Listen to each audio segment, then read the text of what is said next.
checkers. The Clippers opened the offseason at 10-1 to win the chip, but then dropped to 20-1 when DeAndre supposedly went to Dallas, and now they're back to 12-1, tied for 5th best with the Bulls. Cavs still favored to win it all at 2-1. Let's let the guys weigh in now with your top 5 NBA teams at this moment in free agency here. George, who you got?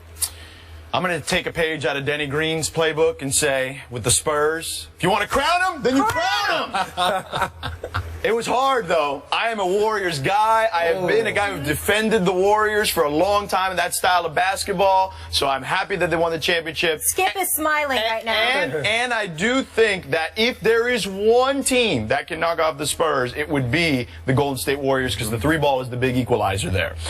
But I'm going with the Spurs right now. They have created the next version of what the Spurs are going to be already, while keeping the old version still there, too. You got Manu coming back. You got Tim coming back. You've got Tony there still. Now you got Kawhi. You've got LaMarcus. Now they got to fill out the role players a little bit, but I trust that organization will find the guys to fit that and do it the right way. But, again, splitting hairs. The Warriors are the champs. I almost have them as 1 and 1A at this point. They seem to be bringing everyone back. I love me some Draymond Green. Draymond Green, one of the most versatile players in the entire league. Steph Curry, he is the greatest shooter of all time. And you think about a guy who's active, and we're saying that, considering we've seen guys like Ray Allen and Reggie Miller play in this league, but what he does off the dribble is unlike anything we've ever seen. So that team is as versatile as any, too. So that's kind of 1 and 1A, but for the sake of this, we'll go 1 and 2. Then I got the Cavs, because it's the Eastern Conference. They've got the easiest path there, certainly, to win a championship. And they're loaded still. Yeah, they retained everybody. Right. They've got the best player on the planet in LeBron James. I still think he's going to be that guy for the next couple of years, though. Anthony Davis is chasing him. Yes. Anthony Davis will be that next guy in a couple of years. But they got LeBron. They bring their guys back. They should be healthy with Love and Kyrie. We'll see how the chemistry, though, fits, because at times it was up and down. They still could use another shooter, I think, but overall they're the strongest team in the Eastern Conference. Then I got more West teams. I had the Thunder and the Rockets. But when DeAndre went back and messed with Mark Cuban's head, I put the Clippers back in there, because I think the Clippers should have beat the Rockets last year, but they were so thin, their roster was basically 6 guys. And I know Austin Rivers had a few good games out there, during the postseason, but they ran out of gas. The wheels kind of came off on that team, and that's why I thought the Rockets ended up winning that series. But I like them to come back and be a force in the Western Conference, be one of the top 3 teams in the Western Conference with DeAndre back. And look, I got to give love to the Thunder. I know it's a big if, but if they're healthy, I think they can win a championship. Any of those teams, I think, can win the championship, obviously. But you got 2 of the best 5 or 6 players in the NBA on one roster. There's not another roster, I think, that can boast that at this point. So you have to give the Thunder a ton of credit. I am putting them at 5 simply because I don't know what Billy Donovan's going to look like as a coach, what they're going to run, how they're going to look on offense and defense. But with that type of talent, you know they're going to be one of the better teams in the league. Definitely. Someone else loves the Thunder. I actually heard the word Kevin Durant groupie from his brother. I've been waiting for this segment. It gives me time to. I've been telling everyone for years, Kevin Durant is the best player in the NBA. And, I think for a guy, he went out there. He says after that, everybody stopped listening. He went out there. They changed the channel? He went out there with LeBron, fully healthy, and won the MVP award. And then probably would have came back and won another MVP award if it wasn't for being injured. And then now, but since he was injured, you get a guy that steps in and, at some parts during the season, if he doesn't get hurt early in the season, Russell Westbrook had a good chance to be the MVP this year. So you take that team and finally having a low post guy like Cancer who can score, He's a restricted free agent. Yeah, got to re-sign him. Hopefully no one poaches him and we can keep him. And then now Ibaka's getting better. You went we. Yeah, that's his squad right there. You grew up in Jersey and you went we. Celtics fans. You can't root for the Knicks, man. No, you can't root for the Knicks. Knicks. Like the Celtics. Yeah, I mean, I'm Thunder and I root for the Celtics. Yeah. But then, like you said, I got the Warriors in there simply because at the number 2 seed, they're coming off a championship. Yeah. They brought a lot of guys back. They brought all the key guys back. And, obviously losing David Lee, doesn't look like it hurt you in the regular season because he didn't play much. But he ended up being pretty big in the postseason, stepping up and having to play. But then, I go Cavs, Spurs, and Clippers. And the Cavs, I think you got some question marks there. Obviously, you don't know what's happening. happened with Tristan Thompson. You know, you hear he's signing a deal, then you hear he doesn't. Then you hear LeBron wants him to sign before he signs. So who knows what goes on there? And then I think that's what leads a little bit. No, I don't think so either. But I think that's what leads a little bit to them not having great chemistry. But he has the opt out there that where he's sitting there and he's putting the pressure on Dan Gilbert to do exactly what he wants. Yeah. So I think when you have a team built like that, who do you listen to once the season starts?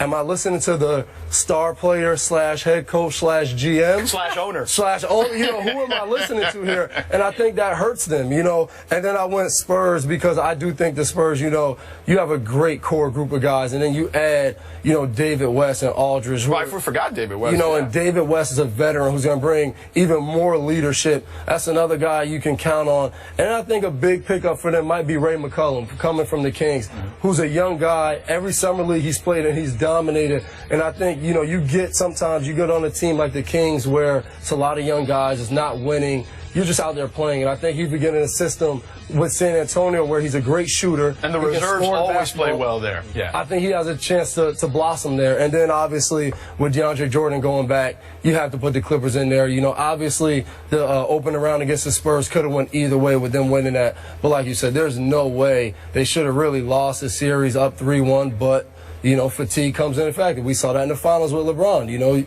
you can't go out there and dominate and play all those minutes every night in a long series. So, but like you said, any of these 5 teams can win. Obviously, I think the Thunder have the best chance of winning if staying healthy, but any of those teams can win.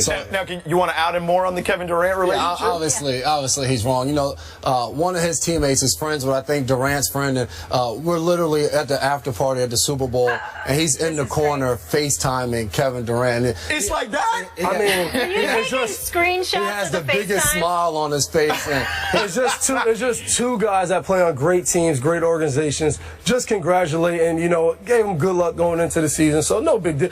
Did you send him some emojis on the text? No, emojis are huge though. That's not just a woman. I'm an emoji guy, but no emojis. That's a whole nother debate. Yeah, Men and emojis, whole nother No, thing. there's some manly emojis out there. There are, really. I don't know about the emoji I debated on emojis and eventually I caved on emojis. Are you an emoji guy? I caved in recently. I wasn't, but I caved. There's some pickup line an emojis. emoji guy? Yeah, you can you know really get a girl over text message with some key emojis. You definitely Let's get into Jason's picks though. We'll discuss the emoji game later. Yeah, we'll leave that for later. You know, I started out with the Warriors. You know, a team that won the NBA championship, and they have the whole team back. You know, Steph Curry's only getting better now that he's been healthy the last few seasons. You still have a guy like Klay Thompson, where they're probably the best backcourt in the entire league. You have basically the best point guard from last year, and then you can say Klay Thompson's in the top 3 of the shooting guards with himself, James Harden, and Jimmy Butler. So a backcourt like that with a guy like Draymond Green who put up triple doubles throughout the playoffs, like that's hard to beat. You know, a guy like Harrison Barnes struggled a little bit in the finals, but he's a key piece for them that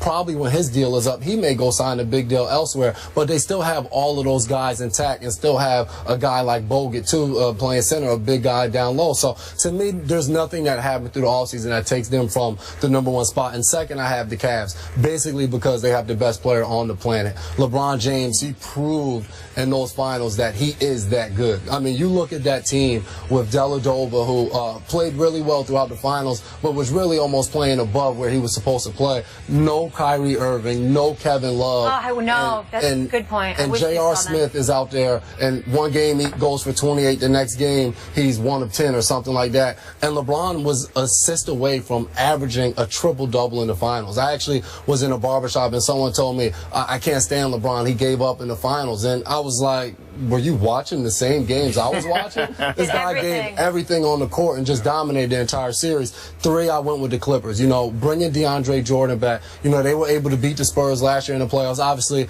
the Spurs have made some improvements, but to me, so have the Clippers. You know, getting a guy like Paul Pierce, another closer to go with Chris Paul. They struggled a little bit last year in the playoffs, coming down to those last shots. If CP wasn't able to get the shot up, Blake struggled a little bit where he'd be just tremendous through the first 3 quarters and struggled a little bit in the fourth. You know, that is Paul Pierce, the truth. The fourth quarter is where he comes alive. We were talking about it earlier. This past year in Washington, his minutes were kind of held back throughout the regular season. Then you turn on the playoffs and he's hitting game winner after game winner, whether it was before the buzzer or after. Right. So that's just what he does. And so then after that, I have the Spurs at 4 because of the moves they've made in the offseason with Aldridge, and it's gonna be fun to watch a rotation of Aldridge, Tim Duncan, and David West. So that'll be very exciting. Then don't forget Splinter. No, he's gone. He's gone. They traded him to Atlanta. Yeah, he's gone. Yeah. And 5th, I have the Grizzlies. Bringing Marc Gasol back, who's one of the best centers, in the league. Him, DeMarcus Cousins, all of those guys are up there. I have them at 5th. They were able to go get Matt Barnes, who's going to be another big pickup for them, a guy that can make an open 3-ball and plays excellent on the wing for defense. And you still have Zach Randolph. They're probably the best duo. Maybe now that the Spurs have Aldridge and Duncan, it may change a little bit. And before he gets to it, OKC did not make my top 5. Was OKC in the playoffs? Would OKC have won if Irving and Love were playing? Cleveland. Yes, excuse me. Would Cleveland have won? It's hard to say, but I believe so. You look at that. They were able to win 2 games in that game. And obviously, Steph Curry didn't play at his best. I think Harrison Barnes was like 0 of 8 in a game. So they had some off games, but credit Cleveland's defense for that, too. Dellavedova did an awesome job guarding Steph Curry. And people say, well, he got exposed. Fell off, though. And, I think less than him falling off, Steph Curry just started to make his shots. Dellavedova did all he could to be annoying. And you look at Iguodala, who played excellent defense on LeBron that entire series, and he still averaged over 30 points. I mean, he took a lot of shots, but still, you can play great defense on these on the superstar players, but when they're making shots, there's nothing you can do about it. You watched Kobe Bryant for years take tough fadeaways at the buzzer, Dwayne Wade, all of these guys. Doesn't matter what type of defense you're playing. When they're in the zone, they're in the zone. So I think with the guy, you look at game 1 where Kyrie Irving was still hampered. He scored 22 points. So, if you have him the entire series and you add a guy like Love, they struggled in the beginning of the season, but Cleveland was starting to build chemistry going into those playoffs, and they were playing well before Love got hurt. I don't think they win the series, though. I think when you play 7 games, the better team usually wins the series. And I think from top to bottom, Golden State was the better. Because even with Love and Kyrie out there, you still so 2 years ago, you're going to tell me Miami was the better team than the Spurs, just overall? Yes, I think so. They were pretty even, though. Yeah. When Ray Allen hit the shot years ago? Yeah, they were pretty even, I thought. And I thought that's what this Cleveland team missed, a guy like Ray Allen. You didn't have the guy that can knock down. Even with Kyrie out there, only time you had a really good 3-point shooter is if Kyrie was out there and LeBron had the ball. But, J.R. Smith and Shumpert, they struggled, and they took open shots. It's not like it would have been different, so I don't know. I'm with you. I think what ends up happening is defensively they were actually much better because Kyrie and Love are not necessarily great defensive players. They were much better, and the Warriors struggled a bit with a defensive team like that with Memphis early, and they came back in a very similar fashion. I think if Love and Kyrie are in there, you're almost playing into the Warriors' hands because they're going to want to play at a faster tempo, and that's exactly what the Warriors want to do. That's a good point. All right, so those are our top 5 NBA teams. How about top 5 receivers? Giving you guys nightmares there. Dez, Megatron, Antonio, ODB, Jordy. Who is the best receiver in the NFL? Our NFL experts will give you their top 5 when we come back.